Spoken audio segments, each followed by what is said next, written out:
मोदी फडणवीसांनी दिपकेंचे फोटो कार्यालयात लावावेत अशी टीका राऊत यांनी केली आहे। सीजेपीमुळे फडणवीसांना जेनझींचे प्रश्न आठवले आहेत हे समजलं। काल पेड इव्हेंट म्हणत होतात, मग आज तुमचा काय आहे असा सवाल राऊत यांनी उपस्थित केलाय। भाजपा हा पक्ष नाही तर पेड इव्हेंट, राऊतांनी फडणवीसांवर टीका केली आहे। फडणवीसांना उत्तर संपूर्ण भाजप हा पक्ष नव्हे तर पेड इव्हेंट असल्याचं राऊत यांनी म्हटलंय। नागपुरात होणारा कार्यक्रम हा पेड इव्हेंट असल्याचं राऊत यांनी म्हटलंय। भ्रष्टाचार करणारे नागपूरचेच लोक आहेत अशी टीका देखील संजय राऊत यांनी केली आहे। त्यानंतर राज्याचे देशाचे प्रधानमंत्री नरेंद्र मोदी यांनी खरं म्हणजे कॉक्रोच जनता पार्टीचे जे सगळे संस्थापक आहेत, मग दिपके असतील, अभिजित दिपके किंवा त्यांचे सहकारी, या सगळ्यांचे फोटो आपल्या कार्यालयात लावायला पाहिजे। कारण ह्या लोकांमुळे यांना कळलं की जनतेचे काही प्रश्न आहेत,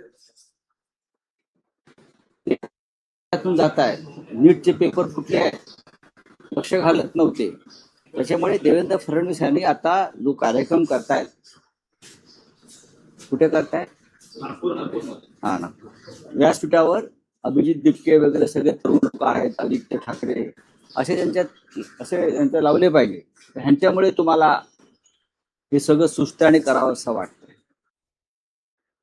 काल जेनझीचे एक मेळावा पुण्यात झाला, छात्रों की गुण, तेव्हा हेच मुख्यमंत्री असं म्हणतायत हा पेड इव्हेंट आहे। आज तुमचा काय?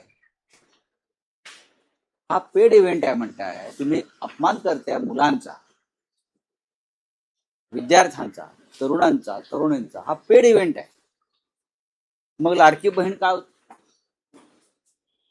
लाडकी बहीण मतं विकत घेण्यासाठी 1500 रुपयाला जो पेड इव्हेंटच होता। बिहारमध्ये 10,000 रुपये टाकले मोदींनी, हा पेड इव्हेंटच होता ना। भारतीय जनता पक्ष हा एक पेड इव्हेंट आहे, स्वतः भारतीय जनता पक्ष संपूर्ण हा काय पक्ष नाही, हा एक पेड इव्हेंट आहे। हा पेड इव्हेंट, तो पेड इव्हेंट, तो पेड इव्हेंट, एक अत्यंत गंभीर प्रश्न आहे महाराष्ट्रामध्ये सध्या। आणि त्याच्यावरती आपले मुख्यमंत्री काही बोलले आहेत का?